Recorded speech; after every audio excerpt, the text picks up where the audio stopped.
Welcome back to MTFC TV. Joining me at this time is manager Dave Hoole. Dave, since we last stood here, a lot has happened. We've seen pre-season friendlies announced, we've seen signings made. In your head, how are things going at the minute? Yeah, going very well. Happy where we are at the moment. We've got the main core all signed on, ready and waiting for pre-season, which was a target. We've got about 8 or 9 trialists also coming at the start of pre-season. So yeah, it doesn't all stop and end here. There's going to be 1 or 2 more jumping on board. So yeah, it's a good place at the moment. We've seen, I think since we last spoke, we've seen the signings of Marcus Marshall, who was a player, after speaking to him, that Sean knows from Bury. Was he one of your main targets that you wanted to get a hold of? Yeah, I mean, I didn't know Marcus as well as Sean. It's Sean's link what's dragged Marcus in. But doing the homework on him and speaking to some of the players, some of the managers, the coaches who have worked with Marcus, yeah, it was a no-brainer, to be fair. But he's going to be a great asset to the club, and hopefully he'll kick on and who knows? I know he's an experienced footballer, but yeah, the world's his oyster at Matlock, like it is with 1 or 2 other players. So yeah, we've dragged him in, and hopefully they're going to do the business for us. We've seen today Kieran Watson sign. That's going to be one that's going to get people talking, and it's an interesting signing because obviously he's had an incredible goal scorer in the season with 52 goals, but it's rare you see a player of his age have a season like that at that level and then make this jump up. Do you feel like he has what it takes? Yeah, definitely. I wouldn't have signed him if not. As you've seen, Kieran looks after himself. He's a very fit lad. His goal scoring attributes from last season speaks for itself. If there's one little thing which, of the last 9 games which I was in charge last season, we need somebody who can put the ball in the net. The chances what created was far greater than the chances which were taken. So we was looking for somebody like Kieran. It's possibly the opposite of Sean. Sean's a very good player with his back to goal, where Kieran's a lot better player running towards goal. So it's a good little mixture there. He's quick, he's strong, he's powerful, and there's no doubt that he knows where the goal is. So at any level, you still need to put the ball in the back of the net, which he does very, very well. With the chances and the type of football we're going to be playing and hopefully creating, yeah, there's going to be goals for him. So I've no shadow of a doubt in my mind that he's going to do well. It's going to be a benefit to us. What's nice to see as well, reading up about Kieran prior to his signing, he had a lot of offers during Shirebrook season last season and stayed loyal to them even though they were offers from clubs higher up. It must be nice to have a player who comes with that loyalty as well. Yeah, I mean, I think I spoke about this in one of the first interviews we did. The loyalty in football is far and few between. Players and managers as well.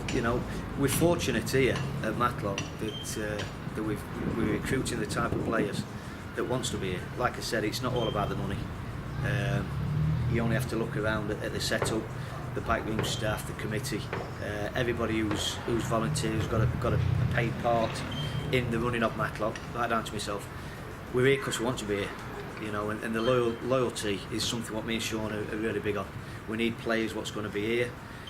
Maybe just not for 1 season, bigger and better things. They can see what we're trying to do here, and so it's all good that people want to come and stay and play for Matlock Town for the right reason. So loyalty is a big part. Do you see Sean Harrod and Kieran Watson as your front 2 now for this upcoming season, or will you be still looking to add to that forward line? I can't really say, mate, to be fair. Obviously we need to have a look at pre-season games. We need to see how the pre-season goes.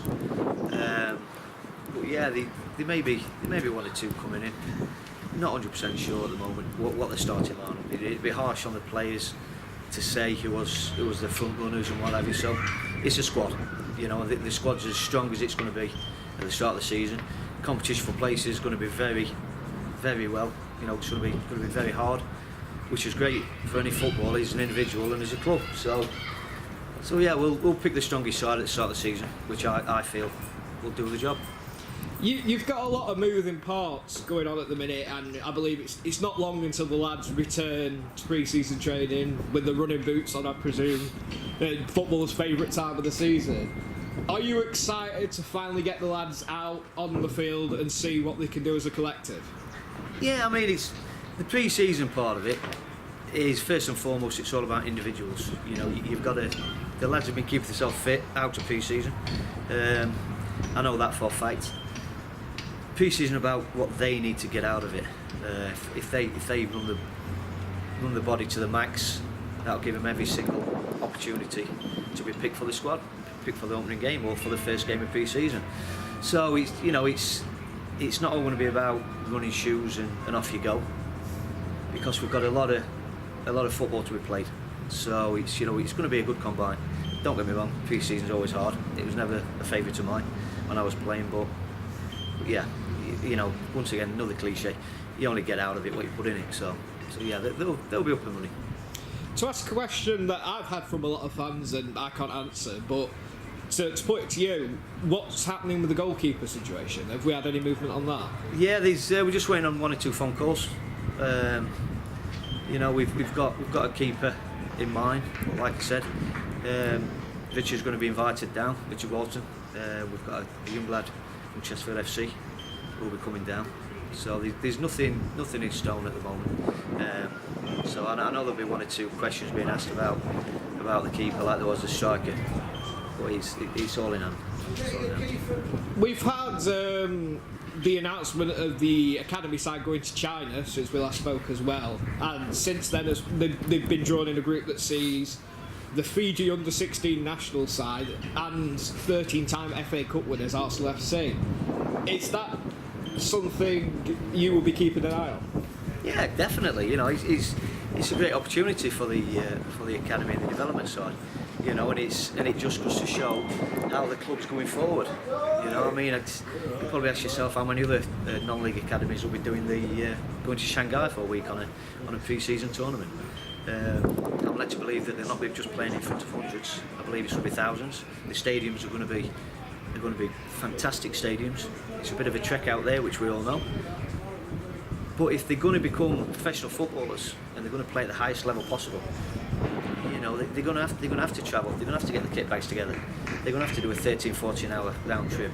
If they want to play at the top of the game, and we're talking real top of the game, if we're lucky enough to get some boys Premiership, Champions League, then that's what that's what it takes to be a footballer. You play a Premiership game on a Saturday, Champions League game the other side of the world on a Wednesday. So, although it's all nice and the money's fantastic at Premiership level, it's not all roses. Trust me. Would you agree with the statement that if you are a young and upcoming player, for any, whether it be parent, child, watching this, then Matlock Town is the place to be for youth development? Oh God, yeah. It speaks volumes. You talk about the Max Hunt scenario, young Zach, 2 boys coming through the academy getting contracts here, as we spoke about, also Jordan Pierpoint as well. So yeah, the education side of it, which we don't really talk about. Carl Vickers, who was my assistant last year, he's a great tutor as well. He's got the boys through the exams and got them studying. 1 or 2 of the lads are going down the route of coaching, refereeing. So yeah, for any parents in a bit of a rut about the child's future, come down to study, play and learn. So the setup down here is second to none. I believe it's only going to get better. A few little things what's in the pipeline for the academy. And it's like, you're not going to get 16, 17-year-old lads having the opportunity to go to Shanghai, go to Holland, and play against international sides. So yeah, the development in the academy is unbelievably brilliant. It's like I said before, it gives the club so much depth. It allows myself as a manager to have a look at the young lads and pick from them if need be, as in Harry Wood, Zach Brunt, Billy White, Jordan Pierpoint. We've seen, since we last spoke as well, a number of pre-season friendlies announced. Mansfield Town a couple of days ago and Derby County coming down here with a side that should contain Max Hunt. How big are those friendlies for the club? No, they're massive. They're massive for the club, obviously. For the fans as well. You know, it's great for the fans to come down and see the professional footballers on this pitch, and also to see how we fare against them.